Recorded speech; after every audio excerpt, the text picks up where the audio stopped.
लाहौर में HPL PSL के final को देखने के लिए शायकीन की बड़ी तादाद कज़ाफ़ी स्टेडियम पहुंचने का सिलसिला जारी है। ताज़ा सूरत हाल जानते हैं, नुमाइंदा जियो न्यूज़ मियाँ आबिद ने हमें ज्वाइन किया। मियाँ आबिद बताइएगा, क्या माहौल है इस वक्त स्टेडियम में, शायकीन का क्या कहना है? जी, जिंदा दिलाने लाहौर तो पहले जिंदा दिल्ली के बारे में बड़े मशहूर हैं। आज PSL 10 का सबसे बड़ा टाकरा जो कुछ देर बाद शुरू होने वाला है, तो शायकीन की आमद का सिलसिला शुरू हो चुका है। लोगों ने जो शायकीन है उन्होंने ना सिर्फ कौमी परचम हाथ में पकड़ रखे हैं, इसके साथ साथ कौमी परचम के रंगों वाले लिबास भी पहन रखे हैं और अपनी अपनी टीमों के जिंदाबाद के नारे लगा रहे हैं और इसके साथ पाकिस्तान जिंदाबाद के नारे भी लगाए जा रहे हैं। और जौक दर जौक जो है वो शायकीन जो है वो वहाँ पर स्टेडियम की तरफ जाना शुरू हो गए हैं। 5 जगह के ऊपर पार्किंग बनाई गई है, सिक्योरिटी के बड़े इंतहाई सख्त इंतजाम किए गए हैं, क्योंकि ये जो PSL का टाकरा है सबसे बड़ा मैच है। आज फाइनल मैच है कोयटा ग्लैडिएटर में और लाहौर कलंदर के दरमियान। तो यहाँ पे शायकीन की जो बड़ी तादाद है वो अपने अपने खिलाड़ियों के नाम के साथ भी उनके नारे लगा रहे हैं और ख़ासतौर पे अपनी टीमों के नाम के साथ भी। तो इसमें शायकीन के लिए आज एक जो फाइनल की तकरीब होगी उसका भी इनेकाद किया जाएगा और उसमें भी जो है वो बड़ी तादाद में लोग शरीक होंगे। और ये भी कहा जा रहा है कि सदर पाकिस्तान आसिफ अली जरदारी जो हैं वो भी इस मैच को देखने के लिए अभी कुछ देर बाद यहाँ पहुँचेंगे। जी मियाँ आबिद, आपसे मुसलसल अपडेट्स लेते रहेंगे। PSL 10 के फाइनल से पहले मदा अपनी अपनी टीम को सपोर्ट करने के लिए कज़ाफ़ी स्टेडियम की जानिब रवा दवा हैं। उनका कहना है कि वो अपनी पसंदीदा टीमों को सपोर्ट करने आए हैं।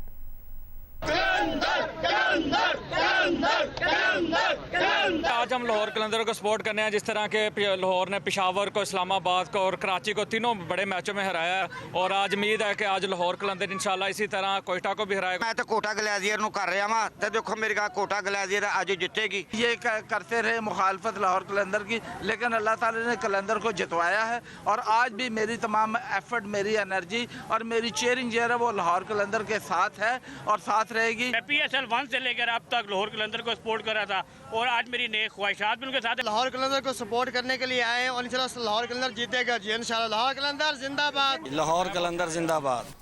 वज़ीर आज़म शहबाज शरीफ मार्का हक में कामयाबी के बाद पहले गैर मुल्की दौरे पर रवाना हो गए हैं। 4 मुल्की दौरे के पहले मरहले में वज़ीर आज़म शहबाज शरीफ आज तुर्की के शहर इस्तांबुल पहुंचेंगे। वज़ीर आज़म तुर्की के सदर रजब तैयब उर्दवान से अहम 2 तरफ़ा अमूर पर मुज़ाकरात करेंगे। तुर्की के बाद वज़ीर आज़म शहबाज शरीफ आज़रबाईजान जाएंगे। भारत से हालिया कशीदगी में चीन के साथ तुर्की और आज़रबाईजान ने भी पाकिस्तान की गैर मशरूत हिमायत की है। वज़ीर आज़म दोस्त ममालिक की जानिब से पाकिस्तान को दी गई हिमायत पर इन ममालिक का शुक्रिया अदा करेंगे। 30 मई तक जारी रहने वाले 6 रोज़ा दौरे में वज़ीर आज़म ईरान और उज़्बेकिस्तान भी जाएंगे। नायब वज़ीर आज़म और वज़ीर ख़ारजा इसहाक डार, वज़ीर इत्तलात अतातार और मुआविन ख़ुसूसी तारिक फ़ातमी भी वज़ीर आज़म के हमरा हैं।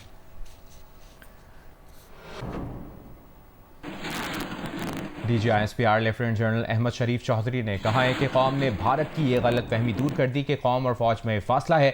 कौम और फ़ौज मुत्तहिद थी और मुत्तहिद रहेगी। खैबर पख्तूनख्वा के तलबा से खिताब में DGISPR ने कहा कि भारत ने दोबारा हमले की हिमाकत की तो इससे भी सख्त जवाब दिया जाएगा। अफगानिस्तान के अशराफिया भारत से पैसे लेकर दहशतगर्दों को पनाह न दे। खैबर पख्तूनख्वा के गयूर अवाम और कबाइल के लिए पैगाम है कि कश्मीर के पाकिस्तान बनने का वक्त आ गया है।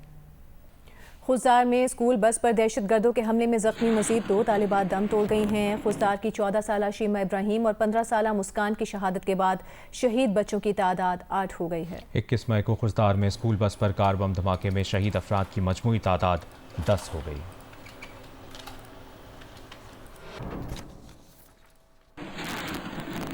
सिंध, बलूचिस्तान और जनूबी पंजाब के बेशतर अजला में शदीद गर्मी बरकरार है। नवाब शाह मुल्क का गर्म तरीन शहर रहा, जहाँ 46 डिग्री की गर्मी 52 डिग्री की महसूस की गई।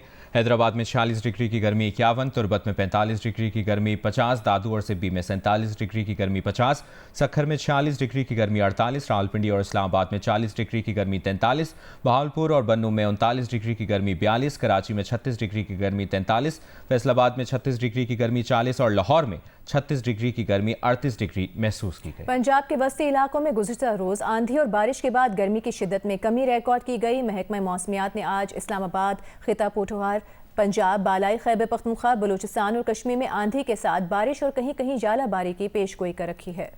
भारत में शदीद बारिशों के नतीजे में नई दिल्ली एयरपोर्ट का शेल्टर बारिश के पानी से टूट गया, जिसके बाद इंदिरा गांधी एयरपोर्ट के शेल्टर पर जमा बारिश का पानी रेले की सूरत में बह निकला। भारतीय एयरपोर्ट हुकाम का कहना है कि बारिश के पानी से एयरपोर्ट के स्ट्रक्चर को कोई नुकसान नहीं पहुंचा है।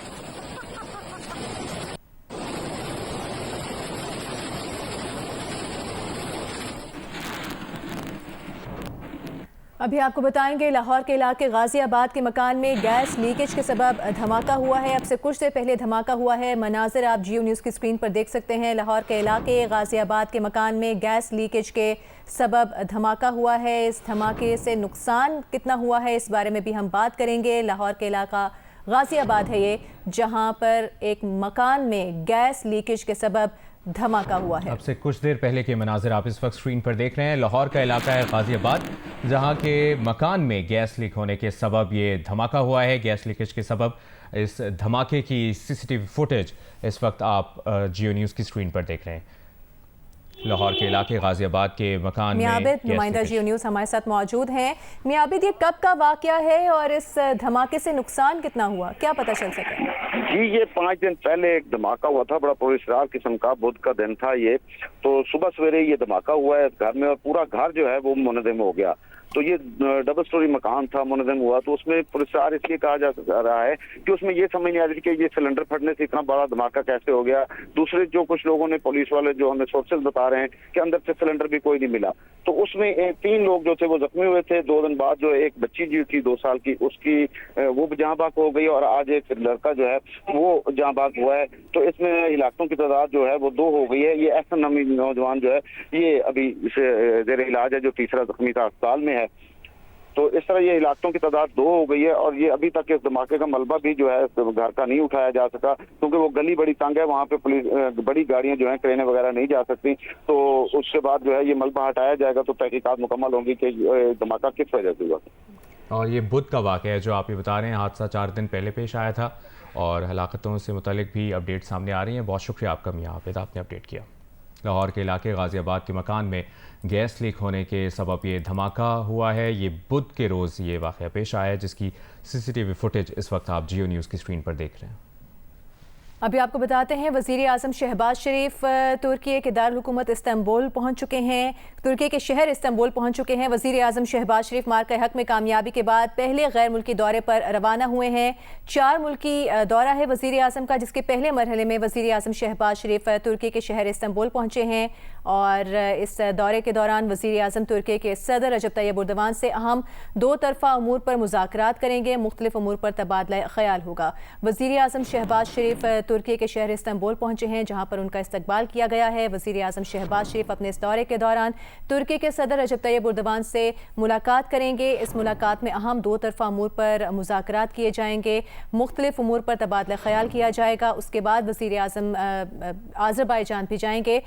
वज़ीर आज़म शहबाज शरीफ का ये 4 मुल्की दौरा है, जिसके पहले मरहले में वो आज अब से कुछ देर पहले तुर्की के शहर इस्तांबुल पहुंचे हैं, जहां पर उनका इस्तकबाल किया गया है।